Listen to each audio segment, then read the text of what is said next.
আসসালামু আলাইকুম প্রিয় শিক্ষার্থীরা, কেমন আছো সবাই? আশা করি ভালোই আছো। প্রিয় শিক্ষার্থীরা, কেডিআরকে মাধ্যমিক বিদ্যালয় কর্তৃক আয়োজিত আজকের এই অনলাইন কার্যক্রমে তোমাদের স্বাগত জানাচ্ছি। আমি বিএম মিজানুর রহমান, সহকারী শিক্ষক বিজ্ঞান, কেডিআরকে মাধ্যমিক বিদ্যালয়। প্রিয় শিক্ষার্থীরা, আমরা আজকে গণিত বিষয়ে যে অধ্যায়টি গতদিন শুরু করেছিলাম, পরিমিতি, এই পরিমিতি অধ্যায়ে বৃত্ত সংক্রান্ত যে সমস্যাগুলো আমরা সমাধান করেছিলাম তার পরবর্তী অংশে আজকে তোমাদের আমি আমন্ত্রণ জানাচ্ছি।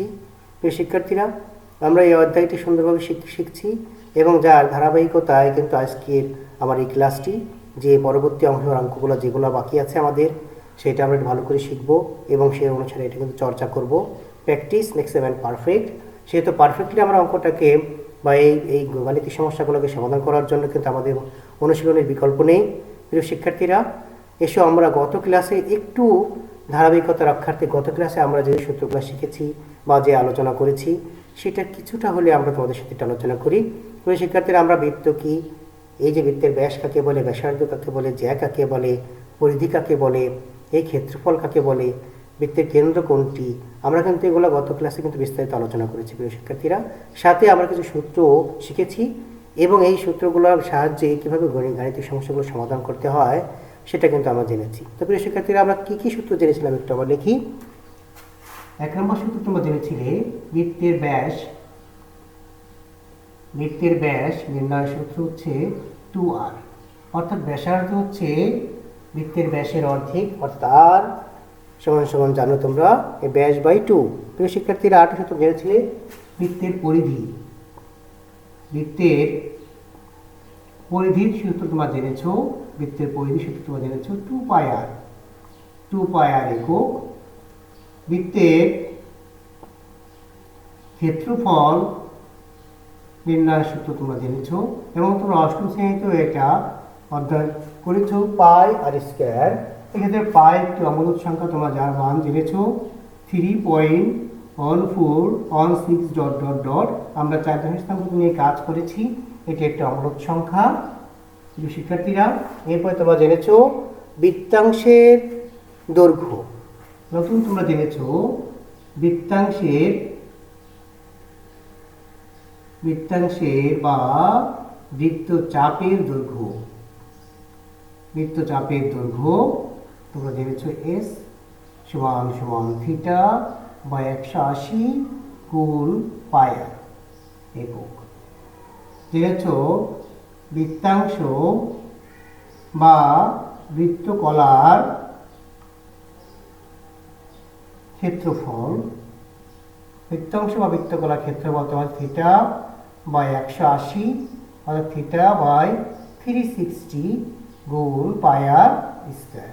প্রিয় শিক্ষার্থীরা, এটা ডিগ্রিতে আছে কোণের মানটা আমার ডিগ্রি। প্রিয় শিক্ষার্থী, তোমরা এই 4টি বা 5টি সূত্র কিন্তু তোমরা গত ক্লাসে শিখেছো এবং এটা ব্যবহার করে কিন্তু গাণিতিক সমস্যাগুলো সমাধানও করেছো। প্রিয় শিক্ষার্থীরা, তাহলে আমরা কিন্তু আজকের ক্লাসে এই যে সূত্র ব্যবহার করে আরও কিছু অঙ্ক করব এবং সেগুলোকে আমরা বুঝে সেই সম্পর্কে যে বাকি অঙ্কগুলো আছে সেগুলো আমরা প্র্যাকটিস করব। প্রিয় শিক্ষার্থীরা, তাহলে আমি শুরুতেই তোমাদের বলি যে গত ক্লাসে আমরা কী কী অঙ্ক করেছিলাম।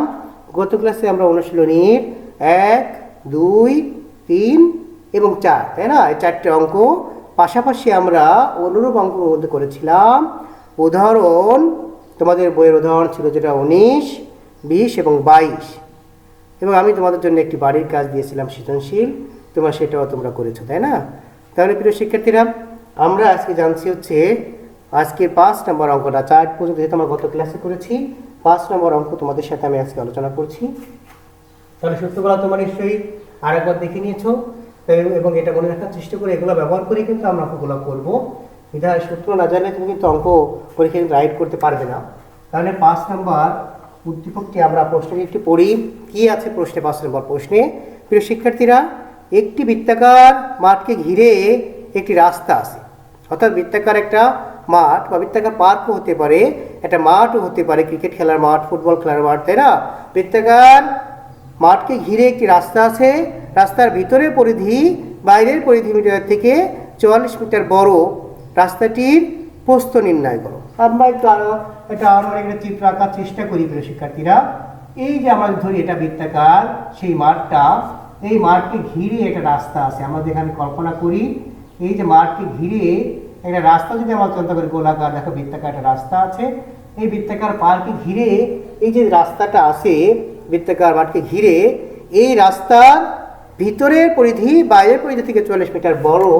অর্থাৎ এই যে আমরা এই যে বৃত্তাকার মাঠ, এই বৃত্তাকার মাঠের ব্যাসার্ধ যদি আর হয় প্রিয় শিক্ষার্থীরা, এবং এই রাস্তা সহ যদি আমরা ধরি, এই রাস্তাটা আমি একটু বড় করে দেখাচ্ছি, এই রাস্তা সহ যদি ধরি, তাহলে রাস্তা সহ যদি এটার ব্যাসার্ধ বড় হাতের আর হয়, তাহলে কিন্তু সেক্ষেত্রে আমরা বলতে পারি এই রাস্তাটার প্রস্থ হচ্ছে আর মাইনাস আর। অর্থাৎ এই যে রাস্তাটার প্রস্থ, এটা কিন্তু এই অংশটার মান হচ্ছে আর মাইনাস আর।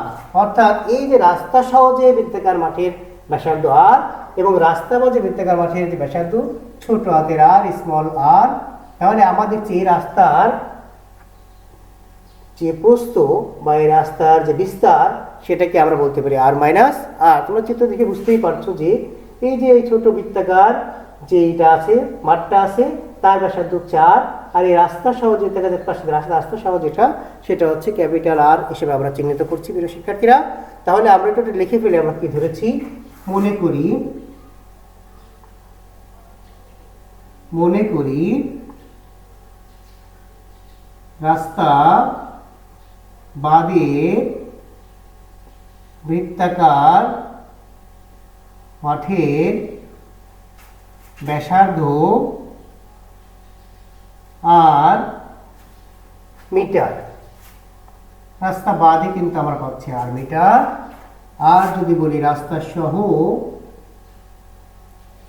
সহ বৃত্তাকার মাঠের ব্যাসার্ধ ক্যাপিটাল আর মিটার আমরা ধরে নিচ্ছি।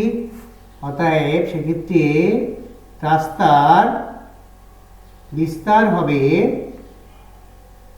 বা প্রস্থ হবে কত হবে, আর মাইনাস আর। তোমরা কিন্তু এটা একটু আগে কিন্তু চিত্রে বলেছো, তাই না, যে রাস্তা বাদে বৃত্তাকার মাঠের ব্যাসার্ধ আর মিটার, রাস্তা সহ বৃত্তাকার মাঠের ব্যাসার্ধ ক্যাপিটাল আর মিটার, রাস্তার বিস্তার বা প্রস্থ কত হচ্ছে আর মাইনাস আর। শিক্ষার্থীরা, তোমাদের কাছে যে অংশটা দেওয়া আছে, রাস্তার বাইরের পরিধি অপেক্ষা ভিতরের পরিধি 44 মিটার বড়। আমরা পরিধি সূত্র কিন্তু জানি, প্রত্যেকে একটু আগেই জানো, তাই না, 2 পাই আর। তাহলে রাস্তা সহ আমরা 2 পাই এবং ক্যাপিটাল আর দিলাম, আর রাস্তা বাদে আছে স্মল 2 পাই আর। এটা যদি আমরা ক্যালকুলেশন করি, দেখো কত, 44 মিটার বড়। অর্থাৎ এই রাস্তার বাইরের পরিধি 2 পাই ক্যাপিটাল আর এবং রাস্তার ভিতরে পরিধি 2 পাই স্মল আর, সেক্ষেত্রে এটা 44 মিটার বড় হচ্ছে। এখান থেকে দেখো ইজিলি তোমরা কিন্তু 2 পাই কমন নিতে পারবে, উভয়ের মধ্যে কিন্তু 2 পাই আছে। তাহলে আর minus R is equal to 44। তাহলে বা আর মাইনাস আর যে বিস্তার, আর মাইনাস আর থেকে যাচ্ছে 44 বাই আবার লিখতে পারি 2 পাই। এটা শিক্ষার্থীরা তোমরা ইজিলি বুঝতে পারছো যে এই যে 44 বাই 2 পাই, এই যে 2 পাইটা মান কিন্তু আমরা পায়ের মান জানি 3.1416। তাহলে আমরা কিন্তু খুব সহজে এটা বসাতে পারছি। তোমরা দেখো 44 বাই 2 গুণ 3.1416, তাহলে এইটা আমরা ক্যালকুলেশন কিন্তু করতে পারছি যে 44কে যদি আমরা 2 গুণ 3.1416 দিয়ে ভাগ করি, তাই না, তাহলে মানটা আমরা কত পাচ্ছি, 7.003 মিটার। তাহলে প্রিয় শিক্ষার্থীরা, এই যে রাস্তাটির বিস্তার, এটা কত হচ্ছে, 7.03 মিটার প্রায়। যেহেতু পায়ের মানটা অমূলক সংখ্যা, আমি আগে তোমাদের বলেছি যে অমূলক সংখ্যা মান বসাতে শেষে আমরা প্রায় নেব। অতএব রাস্তাটি কত চওড়া, 7.03 মিটার। আমার রাস্তাটির প্রস্থ তোমাদের বই অনুসারে আমরা লিখছি 7.003 মিটার প্রায়। তাহলে প্রিয় শিক্ষার্থীরা, তোমরা বুঝতে পারলে যে এই যে রাস্তা সংক্রান্ত গাণিতিক সমস্যা তোমাদের বইয়ে আছে, কি আছে, একটি বৃত্তাকার মাঠকে ঘিরে একটি রাস্তা আছে, রাস্তাটির ভিতরের পরিধি বাইরের পরিধি অপেক্ষা 44 মিটার বড়। তাহলে সেক্ষেত্রে রাস্তাটির প্রস্থ কত, আমরা খুব সহজে রাস্তাটির প্রস্থ নির্ণয় করে ফেলতে পারলাম, 7.003 2 পাই আর মাইনাস 2 পাই আর। অর্থাৎ বা রাস্তা সহ পরিধি থেকে রাস্তা পরিধি বাদ দিলে কিন্তু 40 মিটার বড় এটা দেওয়া আছে উদ্দীপকে। আমরা কিন্তু সহজে এই প্রশ্নটি অ্যান্সার করতে পারছি। প্রিয় শিক্ষার্থীরা, তোমরা নিশ্চয়ই প্রশ্ন তুলে নিয়েছো। আমরা একই গাছের আরও কয়েকটা অঙ্ক কিন্তু তোমাদের এই অধ্যায়ে আছে এই বৃত্তাকার রাস্তা সম্পর্কে। তাহলে আমরা কিন্তু এই 5 নম্বর গাণিতিক সমস্যাটা কিন্তু সমাধান করেছি। যাদের হয়ে গেছে ইতিমধ্যে তারা 6 নম্বর গাণিতিক সমস্যাটা একটু পড়ে দেখো। আমি প্রশ্নটা একটু পড়ছি। একটি বৃত্তাকার পার্কের ব্যাস 26 মিটার। পার্কটিকে বেষ্টন করে বাইরে 2 মিটার প্রশস্ত একটি রাস্তা আছে, পথ আছে, সেই পথটির ক্ষেত্রফল নির্ণয় করো। এটি বৃত্তাকার পার্কের ব্যাস দিয়ে আছে 26 মিটার। প্রিয় শিক্ষার্থীরা, আমরা যদি চিত্রটা এটা আঁকি এই উদ্দীপক অনুসারে, একটি বৃত্তাকার পার্ক, এই পার্কের ব্যাস দিয়ে আছে 26 মিটার। প্রিয় শিক্ষার্থীরা, এই সে বৃত্তাকার পার্ক আমরা কল্পনা করি, তাহলে কিন্তু এই যে পুরা যে ব্যাস, এই ব্যাস দিয়ে আছে কিন্তু 26 মিটার। তাহলে এই যে বৃত্তাকার পার্ক, এই পার্কের ব্যাস দিয়ে আছে 26 মিটার। তাহলে তোমরা এসে ব্যাসার্ধ নির্ণয় করতে পারবে। এই 26 যদি আমরা যদি ভাগ করি তাহলে কত হয় বলো তো? 13। তাহলে এই 13 মিটার কি হচ্ছে? 13 মিটার হচ্ছে এই বৃত্তাকার পার্কের ব্যাসার্ধ। তাহলে বৃত্তাকার পার্কের ব্যাসের অর্ধেক হচ্ছে ব্যাসার্ধ, 26-এর অর্ধেক হচ্ছে 13। আর কি দেওয়া আছে তোমাদের? পার্কটিকে বেষ্টন করে বাইরে 2 মিটার প্রশস্ত রাস্তা। এই যে 2 মিটার প্রশস্ত রাস্তা আমি চিত্রিত করছি, এটা 2 মিটার, উভয় পাশে কিন্তু 2 মিটার করে রাস্তা আছে, প্রশস্ত রাস্তা আছে। তাহলে আমরা যদি বলি এই রাস্তা সহ কত হবে, রাস্তা সহ যদি এটা ব্যাসার্ধ আমরা চিন্তা করি, তাহলে রাস্তা সহ 13 যোগ 2, এ পাশে কিন্তু 2 রয়েছে, তাহলে 13 যোগ 2 15 মিটার কিন্তু হচ্ছে রাস্তা সহ ব্যাসার্ধ। তাহলে আমরা এই গাণিতিক সমস্যাটা আগের সাথে কিন্তু মিল আছে, তাহলে আমরা এই অঙ্কটা কিন্তু করতে পারছি, তাই না? আমাদের বলছে পথটির ক্ষেত্রফল নির্ণয় করো। প্রিয় শিক্ষার্থীরা, তাহলে আমরা যে গাণিতিক সমস্যাগুলো সমাধান করছি তার মধ্যে এই যে 6 নম্বর গাণিতিক সমস্যাটি আছে, তোমরা কিন্তু অলরেডি একটা চিত্র দাঁড় করতে পেরেছো। এভাবে কিন্তু আমরা চিত্র এঁকে বুঝে নেব, যাতে আমরা পরীক্ষায় কিন্তু ওই ছোটোখাটো ভুলগুলো আমাদের না হয় বা আমাদের কোনো অংশে ছুটে না যায়। তাহলে আমরা এক্ষেত্রে দেখি যে এই যে ব্যাস যেহেতু দেওয়া আছে, আমরা লিখি বৃত্তাকার পার্কের ব্যাস দেওয়া আছে, বৃত্তাকার পার্কের ব্যাসার্ধ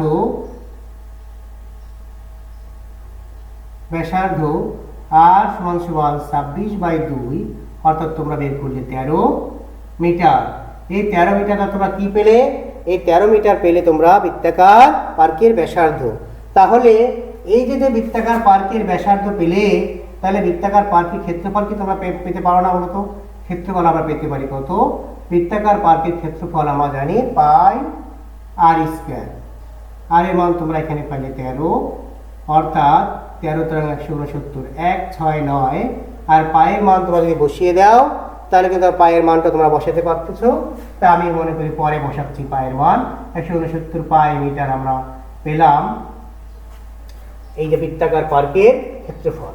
আবার এই যে পথ আছে, এই পথ সহ কত হবে? পথ সহ বৃত্তাকার পার্কের ব্যাসার্ধ, পথ সহ বৃত্তাকার পার্কের ব্যাসার্ধ আমরা যদি বড় হাতের 8 ধরি, সেক্ষেত্রে কত হচ্ছে? 13 যোগ 2, এই 2 মিটার একটা পথ আছে, 13 আর 2 কত হচ্ছে প্রিয় শিক্ষার্থীরা? 15, তাই না?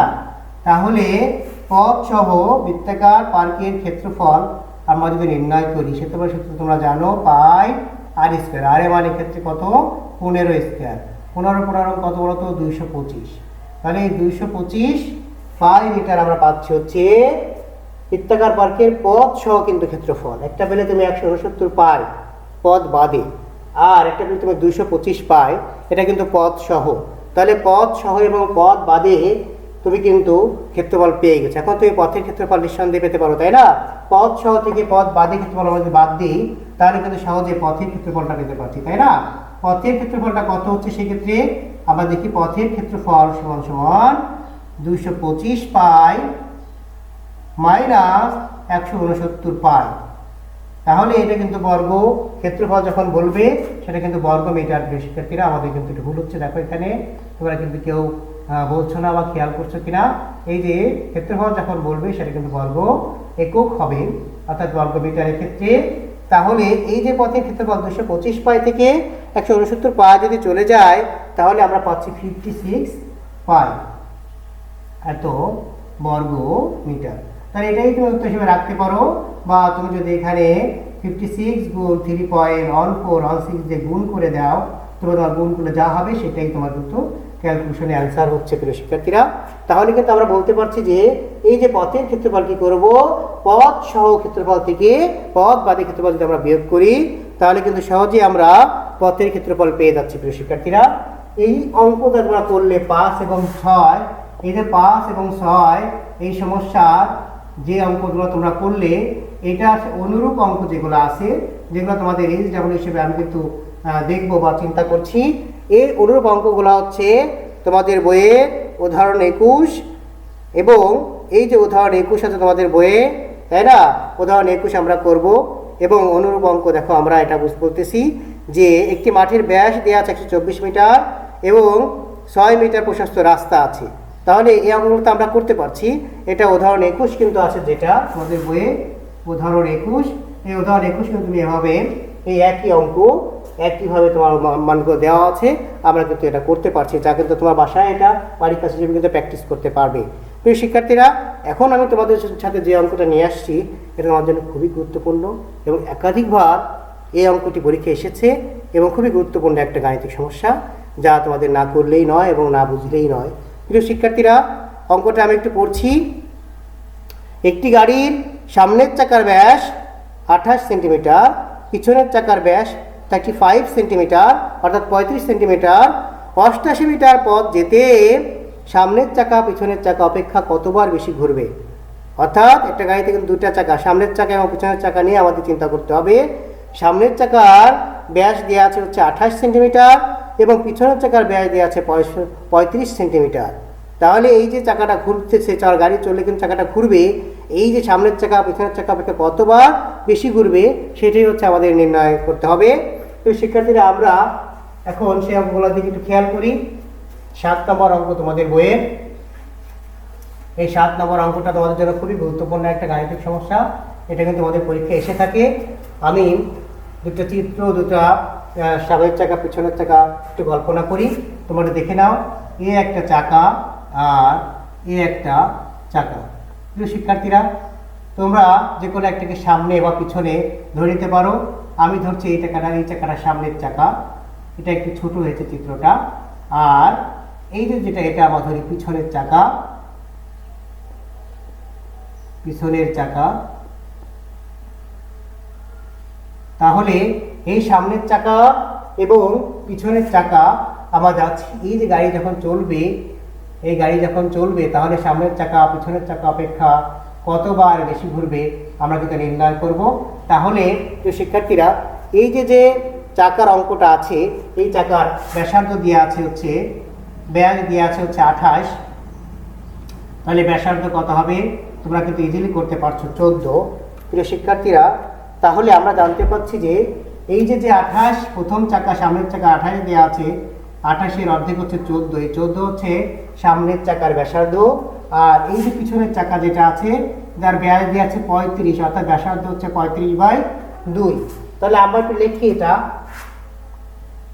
সামনের চাকা।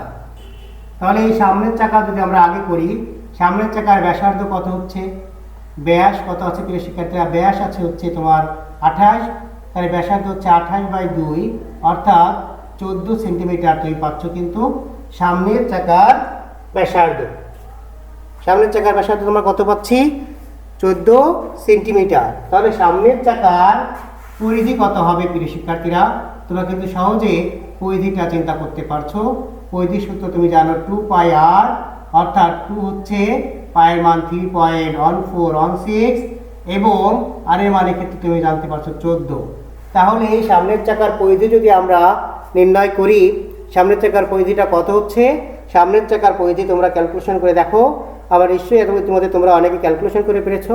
তাহলে আমরা বলবো সামনের চাকার পরিধি হচ্ছে 87.9648।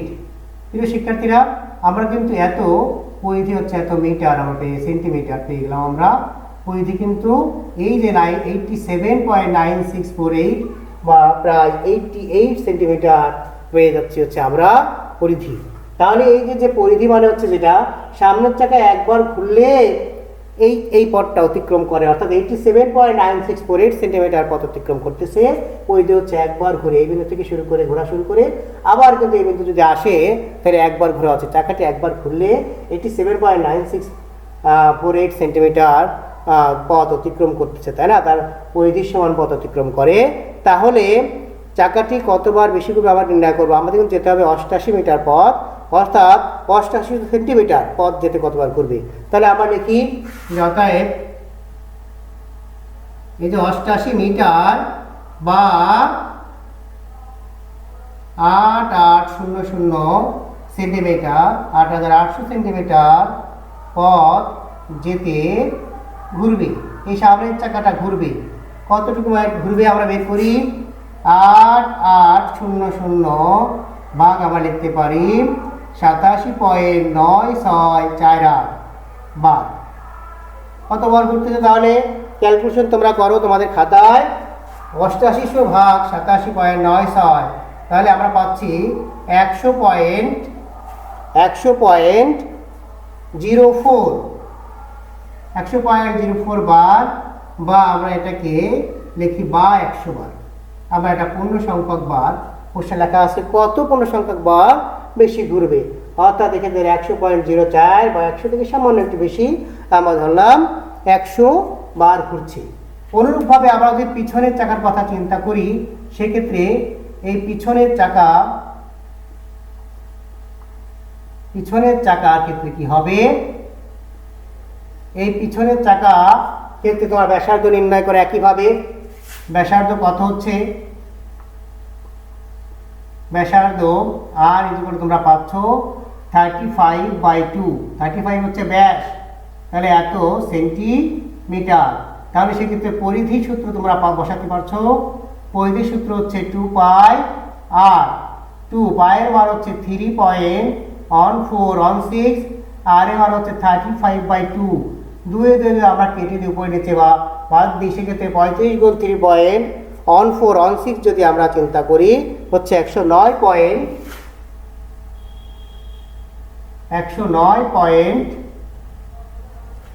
কত তোমরা বলো ক্যালকুলেশন করে, 956 এত সেন্টিমিটার পাচ্ছি আমরা। তাহলে এই যে 109.956 সেন্টিমিটার তোমরা পাচ্ছ, 109.956 সেন্টিমিটার পাচ্ছ পথ। তাহলে এই পথটা যেতে এই চাকাটি এই বিন্দু থেকে ঘুরে আসতে একবার ঘুরে আসতেছে, অর্থাৎ একবার ঘুরলে যাচ্ছে 109.956। অতএব আমরা অনুরূপভাবে করতে পারি 8800 সেন্টিমিটার যেতে ঘুরবে, এই পিছনের চাকাটা ঘুরবে, কতটুকু ঘুরবে।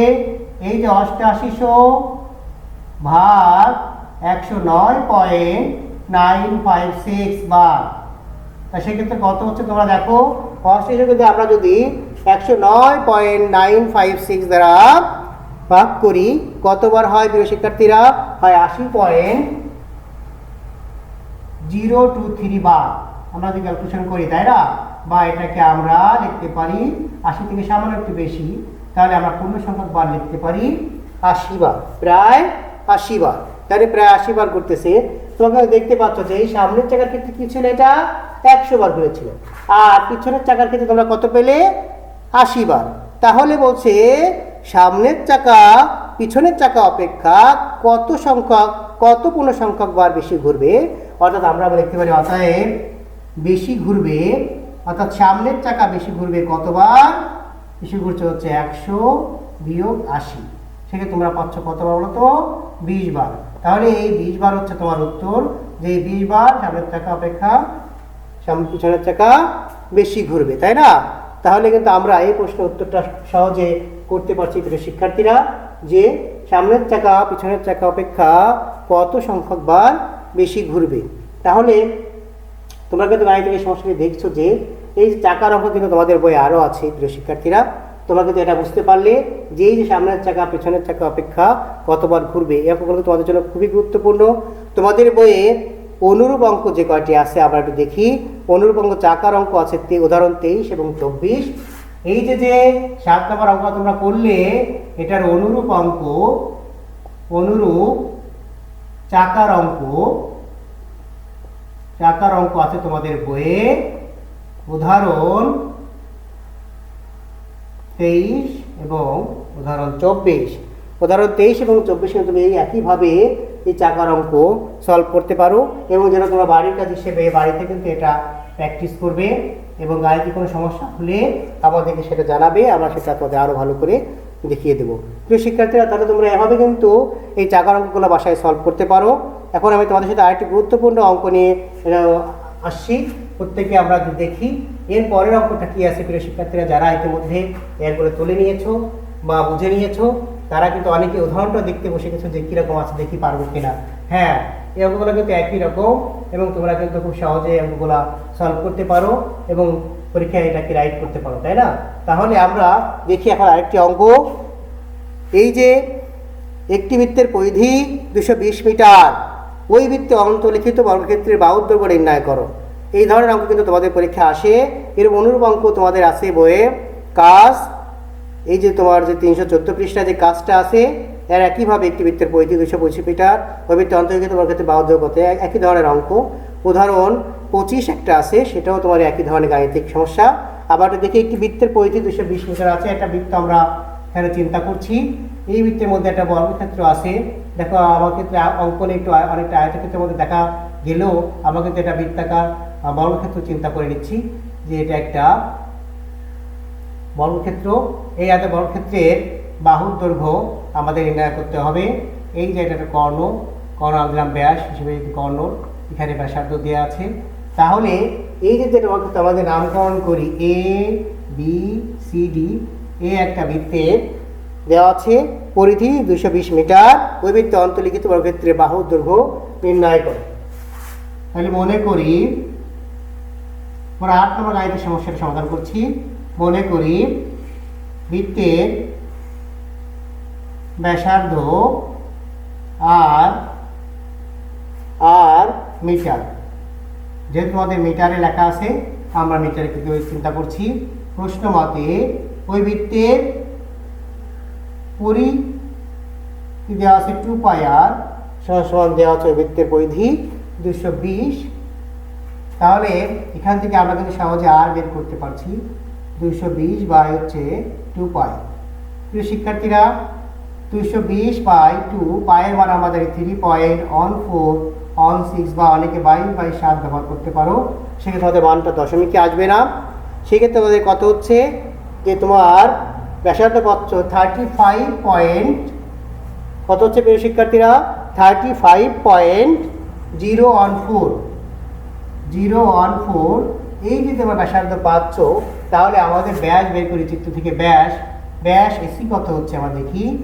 ব্যাস এসে 2 গুণ 35.014, তাহলে কত পাচ্ছ 70 পয়েন্ট, প্রিয় শিক্ষার্থীরা 70.028 এত মিটার আমরা পাচ্ছি। হচ্ছে এই যে কর্ণ বা এসি বা ব্যাস, এটার মান কিন্তু আমরা নির্ণয় করতে পারছি। তাহলে এটা একটা বর্গক্ষেত্র, আমাদের বর্গক্ষেত্রে এই যে প্রতিটা কোণ কিন্তু সমকোণ।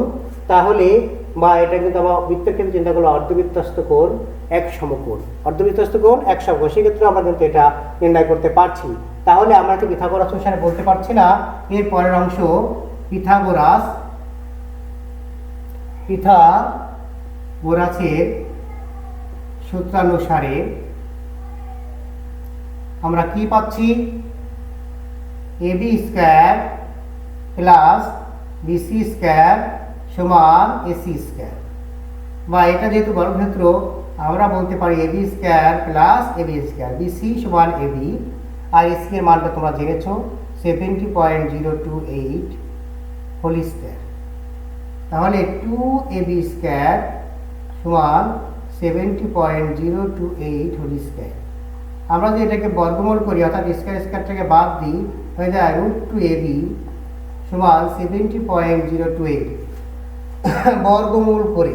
তো শিক্ষার্থীরা বর্গমূল করলে উভয় পক্ষ থেকে স্কোয়ারটা বাদ যাচ্ছে এবং যেটা 2 ছিল ওটা √2 হয়ে গেল। সেক্ষেত্রে আমাদের এবি এক বাহুর দৈর্ঘ্য নির্ণয় করার তোমার চিন্তা ভাবনা 70.028 এবং এখানে তোমার √2 দিয়ে ভাগ যদি করি, √2 এর মান কিন্তু আমরা জানি 1.4142 এবং এটা যদি আমরা ক্যালকুলেশন করি তাহলে আমরা হচ্ছে 49.517 অতএব নির্ণয় বাহুর দৈর্ঘ্য আমরা জানতে পারছি 49.517 মিটার প্রায়। এ ধরনের গাণিতিক সমস্যা তোমাদের বহুপদীতে এসে থাকে।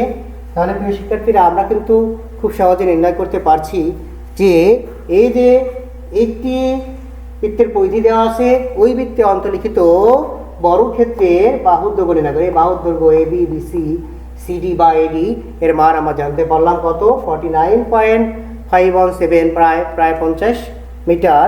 তাহলে প্রিয় শিক্ষার্থীরা খুব গুরুত্বপূর্ণ কিছু গাণিতিক সমস্যাগুলো নিয়ে আমরা আজকে আলোচনা করলাম।